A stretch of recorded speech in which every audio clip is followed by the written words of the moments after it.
اور جو کچھ بھی آپ کہیں گے ہم وہ مانیں گے بھی صحیح۔ پیپلز پارٹی نے کہہ دیا کہ میں بہترین گھوڑا ہوں، ٹھیک ہے جی، اور وہ گھوڑا جو ہے وہ سواری کے لیے اپنے آپ کو پیش کر رہا ہے کہ میرے اوپر سواری کرو، اور اسٹیبلشمنٹ کے حوالے سے ان کے رابطے بھی تیز ہو گئے ہیں، ٹھیک ہے، کہ جو ہی اختلافات کی خبریں آئی ہیں ان کے رابطے تیز ہو گئے ہیں۔ دوسری طرف مسلم لیگ نون ہے، مسلم لیگ نون کے حوالے سے اگر بات کی جائے تو کل جو پارلیمانی اجلاس تھا شہباز شریف کی قیادت میں، وہ کوئی حوصلہ افزا نہیں تھا۔ کیوں؟ کیونکہ اس میں 40 ایم این اے اور سینیٹر غائب تھے۔ شہباز شریف صاحب نے اس کے بارے میں پوچھا بھی ہے کہ جی وہ کدھر ہے، ان کو بتایا کیوں نہیں گیا؟ تو یہ بہت بڑی تعداد ہے، 40 ایم این اے اور سینیٹر مسلم لیگ نون کے پارلیمانی اجلاس میں نہیں آئے۔ کیوں نہیں آئے؟ کیونکہ مسلم لیگ نون میں 2 رائے پائی جاتی ہیں، مفاہمت اور مزاحمت، آپ کو پتہ ہی ہے۔ ایک بظاہر ایک گروپ بنا ہوا ہے مریم نواز صاحبہ کا، اور دوسرا گروپ بنا ہوا ہے شہباز شریف صاحب کا۔ تو آپ اس میں دیکھ لیں کہ کل جو پارلیمانی اجلاس تھا اس میں کرٹسی کے طور پہ بے شک Maryam Nawaz M N A M P A نہیں ہے، لیکن ان کو بلانا ضروری تھا کیونکہ اس وقت وہ سب سے اہم رول ادا کر رہی ہیں پالیٹکس میں۔ ہر جگہ لوگوں کو انہوں نے زبان دی ہے، حوصلہ دیا ہے، اور گفتگو کرنے کا طریقہ دیا ہے کہ آپ کو پتہ ہے خفیہ باتیں بھی جو لوگ پہلے ذکر نہیں ہو رہا تھا وہ بھی زبان زد عام ہو گئے۔ جنرل فیض حمید کے استعفے کی باتیں ہو رہی ہیں، نعرے لگے ہیں باقاعدہ جلسے میں بھی، اور ہر جگہ یہ نعرے لگ رہے ہیں کہ وہ استعفیٰ دیں، وہ متنازع ہو گئے ہیں، یہ ہے وہ ہے۔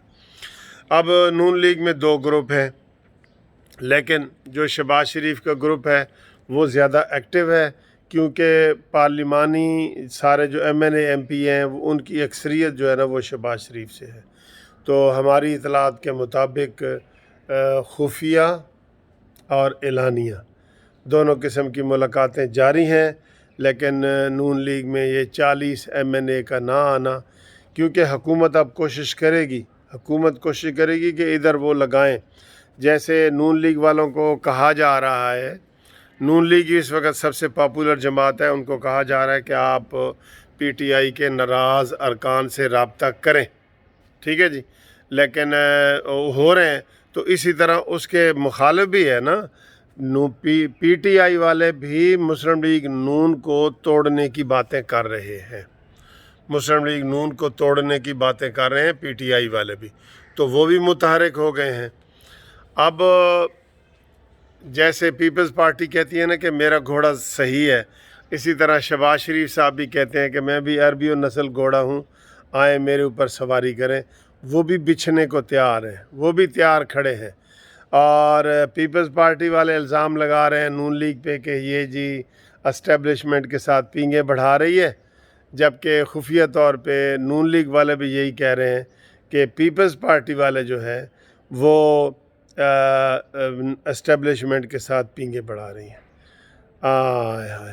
اور مزے کی بات یہ ہے کہ اسٹیبلشمنٹ کے بغیر نہ یہاں کوئی حکومت بنی ہے۔ وہ کس نے تقریر میں کہا ہے کہ جی 58 سے لے کے اب تک جو بھی حکومت بنی ہے اسٹیبلشمنٹ کے ذریعے بنی ہے، جو بھی حکومت ٹوٹی ہے اسٹیبلشمنٹ کے ذریعے ٹوٹی ہے۔ تو بھائی جب ان کو اتنا ہی اختیار ہے تو ان کو آئین میں حصہ دے دو۔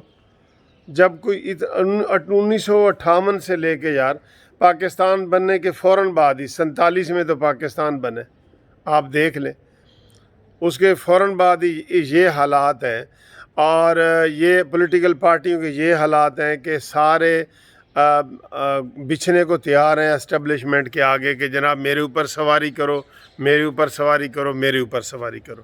کوئی ایسا بندہ نہیں ہے، کوئی ایسا بندہ نہیں ہے جو کہے کہ نہیں جی میں انڈیپینڈنٹ آؤں گا اور یہ کروں گا وہ کروں گا۔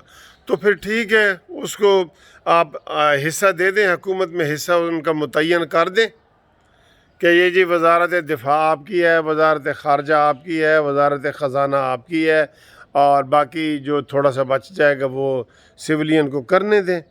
یہ حالات ہیں۔ آپ کو میں بتا رہا ہوں کہ اس وقت مسلم لیگ نون بھی بچھی جا رہی ہے عمران خان اور اسٹیبلشمنٹ کے اختلافات کی وجہ سے، کہ جی ہم حاضر ہیں، اور خفیہ ملاقاتیں ہو رہی ہیں۔ میں آپ کو یہ بتا رہا ہوں، اعلانیہ ملاقاتیں تو سب کے سامنے ہیں نا، خفیہ بھی ہو رہی ہیں۔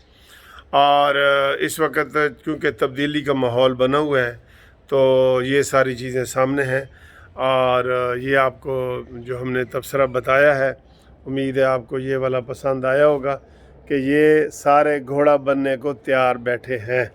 ٹھیک ہے جی، تو یہ صبح کی ایک ویڈیو تھی 7 بجے کی۔